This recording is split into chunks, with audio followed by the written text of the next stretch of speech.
So I cut this out on my scroll saw and I posted it on Facebook.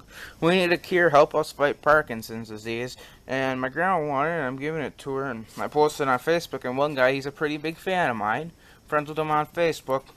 He said he wished he knew how to scroll saw. And I'm going to make a video on how to do it for beginners, basically. Everyone thinks I did really good on that. And what we're going to do here is we're just going to start out with something simple here for beginners, which is this butterfly. And I know it's nothing special, it's not very manly, I don't think, but it's just something simple I can do, and I'll just show them how to do it. And we'll start by cutting this out of the paper. What we want to do is cut this out. I know you can't see it too good, I'm sure you can't.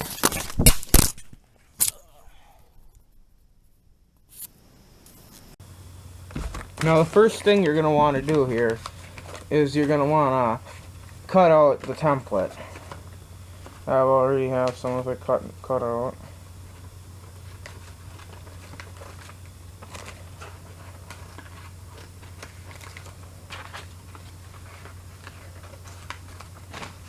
Okay, so now I have it cut out. Now we have to get the wood cut to size. Now I have my wood. I'd recommend hardwood. This is mahogany, because otherwise these pieces can be really flimsy and they might break on you. I only used mahogany once and it broke on me, but it's, I guess it's a harder wood than pine. I've been using pine. So now I'm going to go over to the miter saw and cut this to length.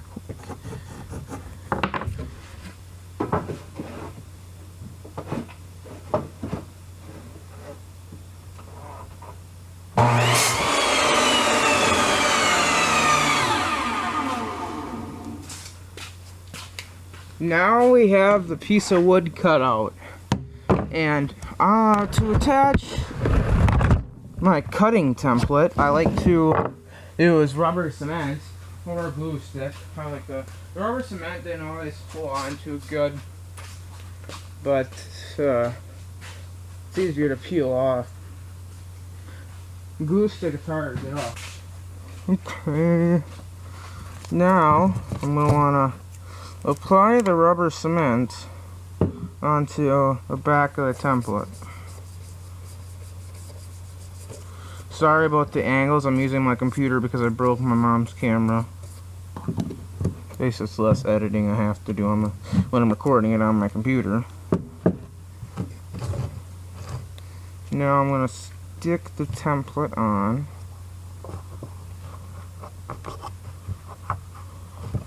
And now we're going to need to wait for the rubber cement to dry. And I guess I'll be right back once that's dry. So now I'm over here at the drill press, and what I recommend doing is go with the biggest bit possible to fit in for the inside cutting, because I'm going to be cutting in here too. I recommend going with the biggest bit possible that'll go in there, because then it's easier to get the blade through.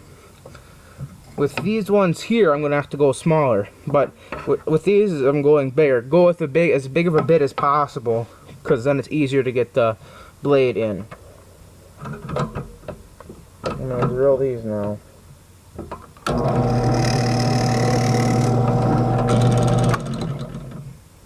I heard from another guy that should put your piece of wood, this over another piece of wood, so you don't have this mess on the bottom.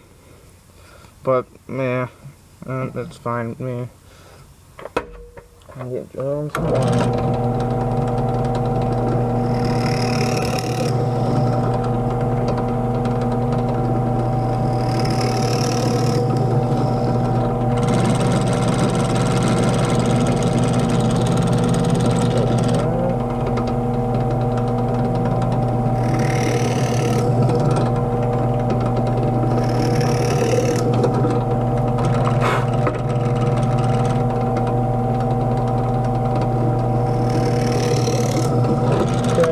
Because this is a demonstration, I'm just gonna get cutting right away, and then I'll probably do the this stuff off camera, but for now we're just going to get sawing. Okay, so before we get sawing, we got to make sure our blade's at the right tension.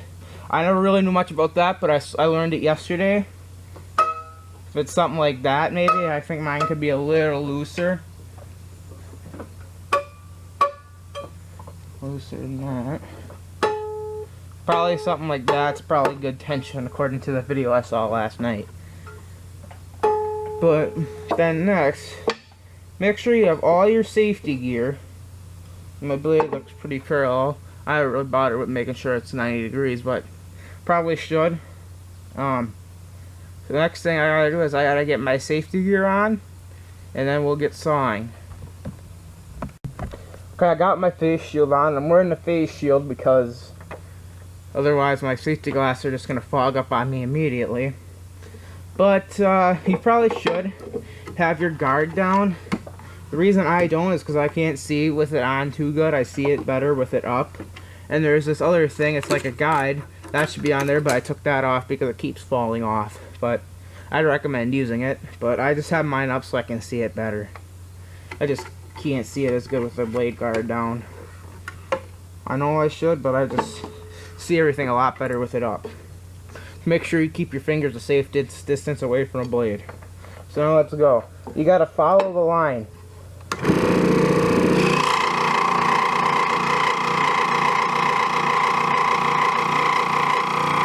it nice and slow too.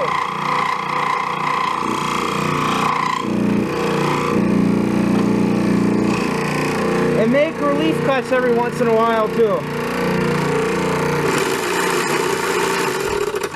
So my blade's coming loose now. Check my tension. I never really bother with the tension, like I said.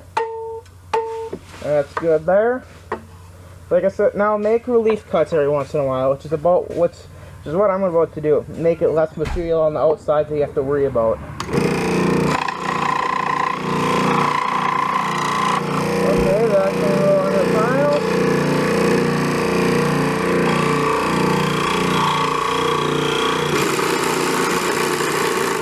Why won't the blade stay tensioned here? I'm just gonna say, fuck it, I'm gonna leave it where it was at. Just follow the line.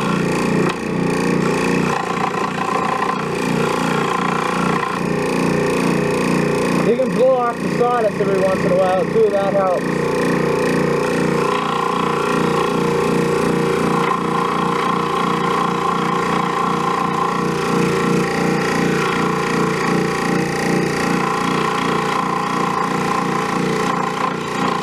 Right about here is where I'd make another relief cut.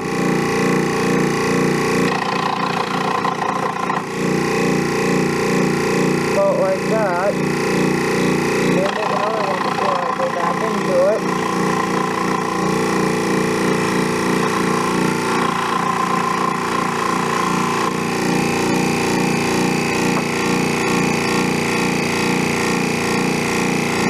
And one guy, he was showing how you do 90-degree turns, but what I do is I don't do them. I just kind of cut in the area around the corner and then kind of go like this to get rid of the stuff, and then I just do a turn. But that's just the way he does it, and that's just the way I do it.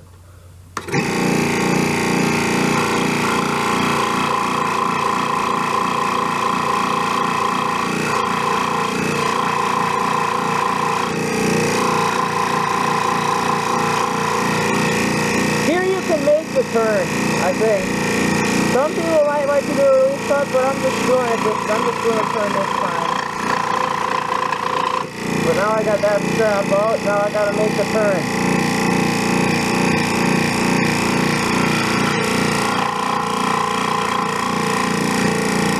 Like now I might cut this off again.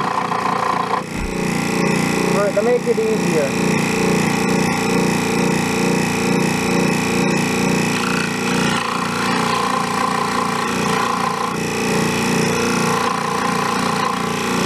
Make sure you stay on the line too. I'll get rid of the piece now too, but I went off the line.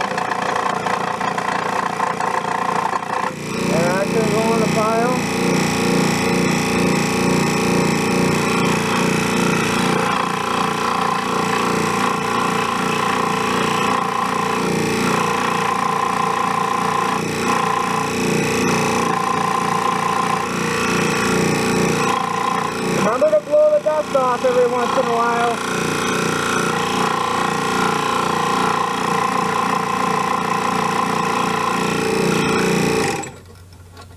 Okay, so now see how we kind of have a V right here? Now what I like to do is I come in this way and cut that part off, and then it gets rid of this part. So now I just go in this way and make the V. That's the way I like to do it. Go in this way right here. If I can find a link to where this pattern is, I'll maybe put a link to it in the description.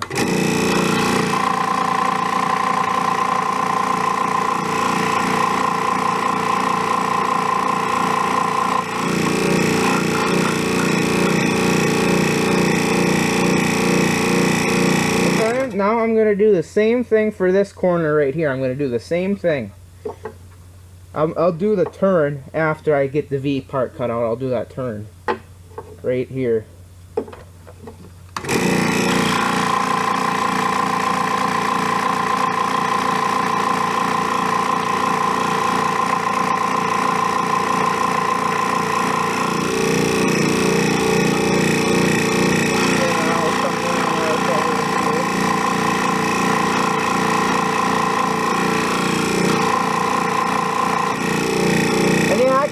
I kind of did the turn as I was going in, which that's fine too. I'm going to finish cutting that part off now.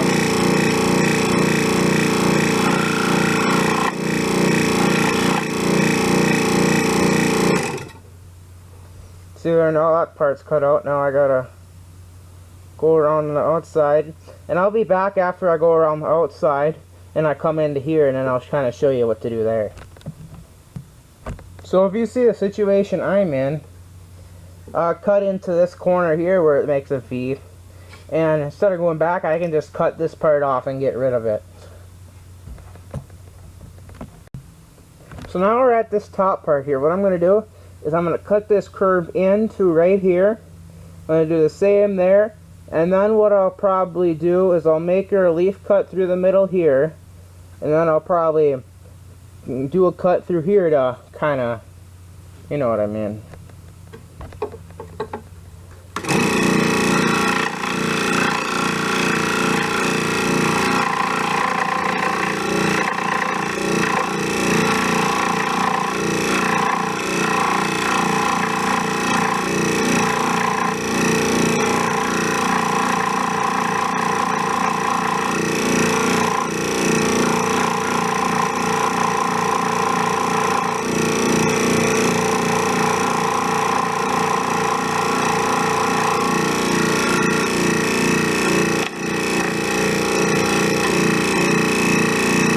I'm going to cut this part off right away.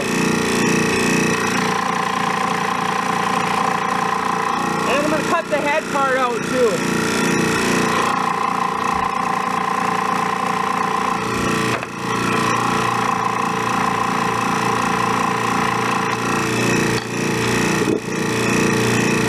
So this is what we have now, and I'm going to repeat the same thing for this part here, and then we'll do the inside.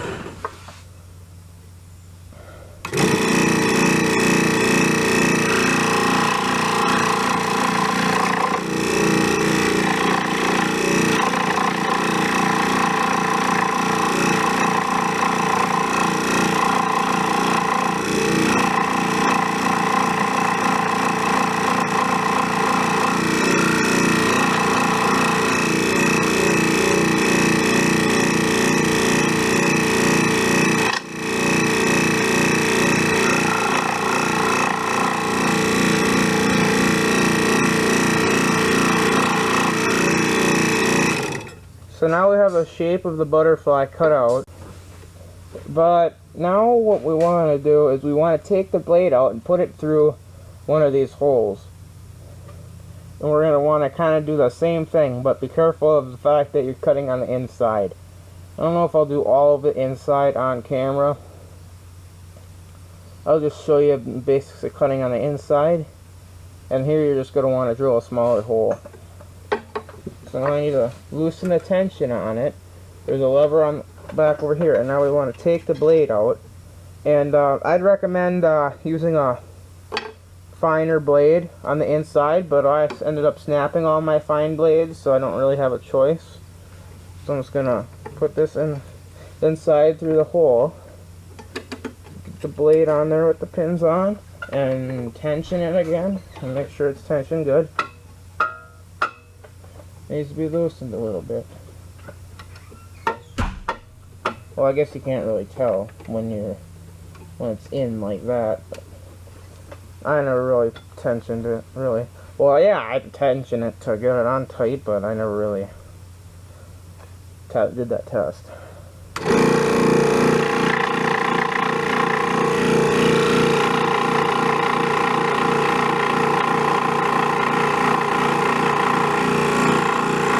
Now I'm going to do part of the curve. Okay, now I'm going to want to go back, and I'll cut it on the other side.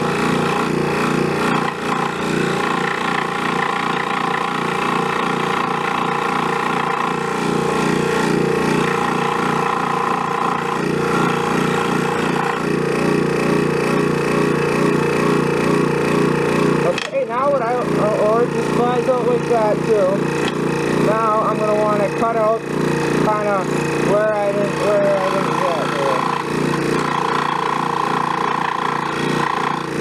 And now I'm going to want to come on the other side and then kind of make the curve.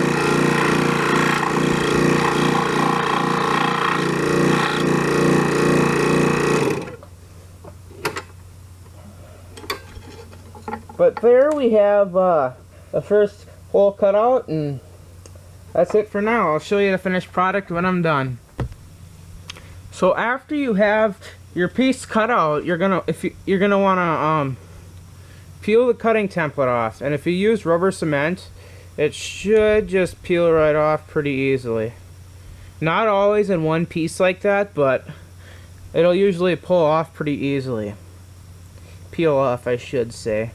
It usually doesn't come off in one piece like that, but it did for me. But now you're gonna want to get up some sandpaper and sand by hand. I don't recommend powered sand or anything because that can wreck it because of all the vibration. So you're gonna want to sand over that. And if you have files that can fit in the holes, I'd recommend sanding in there too. Make sure you get all of it sanded really good, and then you're done. If you want, you can put a finish on it, but I've never put any finishes on my squirrel saw projects. Only projects that need them, like my Oriole feeder. That I put a finish on because it's going to be outside. But really on this one, the back is really all it needs. That much sanding.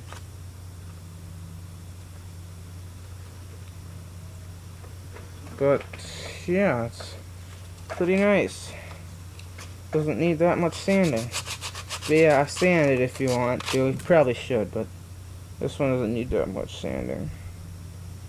So yeah, I hope I taught you something, Nick. Nick Jaweski, I forget how you pronounce your name, but hopefully you learned something. You're the one that wished you knew how to scroll saw. Well, this is your video on how to do some scroll sawing.